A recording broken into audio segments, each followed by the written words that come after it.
Dans la ville nouvelle de l'île d'Abo, il existe un quartier de 300 habitants construit entièrement en terre dans les années 80. Jean de Thiers fait partie de ceux qui ont initié ce projet. Le quartier du domaine de la terre. Pourquoi ce nom? Précisément parce qu'il est construit en terre crue. Et c'est ça qui fait son originalité quand il est inauguré en 1985, il y a 25 ans. C'est alors le premier quartier d'habitat urbain construit en Europe.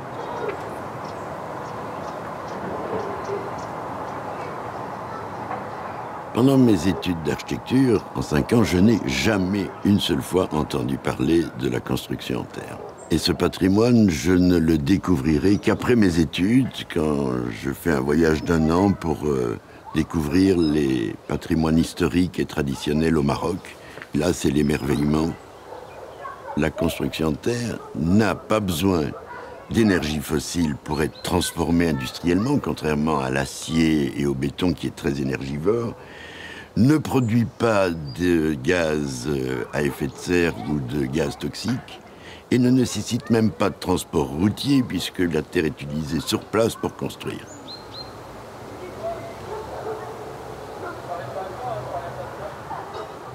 Sur cette base, je conçois l'exposition qui s'appelle « Des architectures de terre » ou « L'avenir d'une construction millénaire ».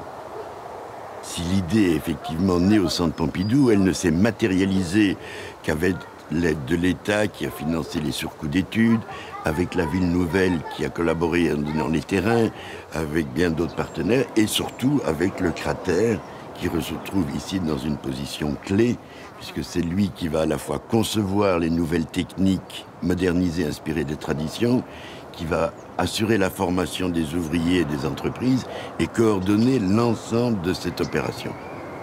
Le cratère est un laboratoire de recherche et d'enseignement de l'école d'architecture de Grenoble.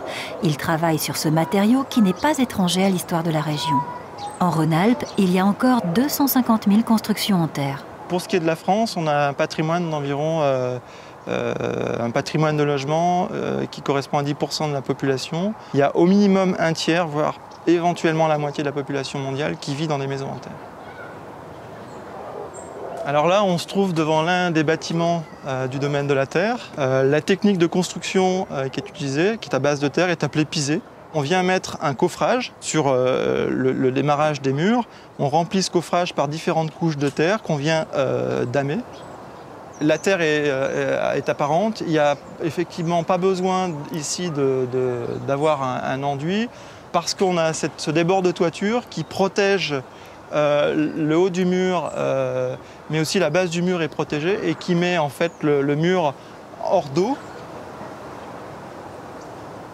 Le domaine de la terre est un laboratoire. On expérimente d'autres types de construction en terre. On cherche de nouveaux modèles techniques et architecturaux.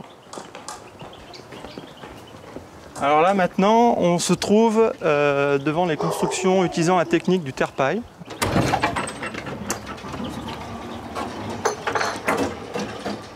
Donc on a un mélange de paille et de barbotine d'argile qui est inséré à l'intérieur d'une structure en bois qui constitue la structure porteuse du bâtiment.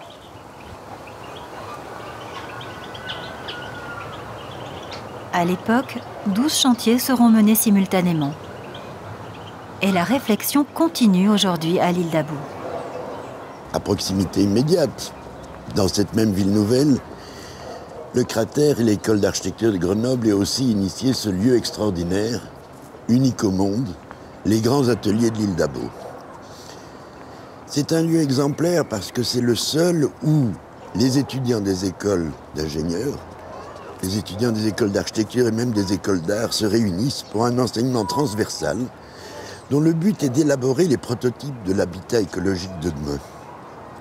C'est ici aussi que les étudiants viennent passer quelques jours pour construire très vite des prototypes qui les initient à la construction en terre.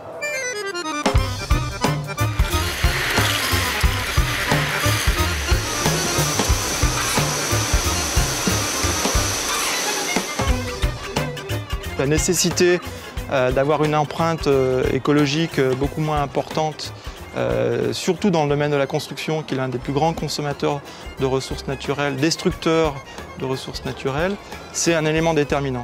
Et on sent une montée en puissance et une demande extrêmement forte. Et pour ça, il faudrait pouvoir former beaucoup plus de professionnels à ces techniques-là.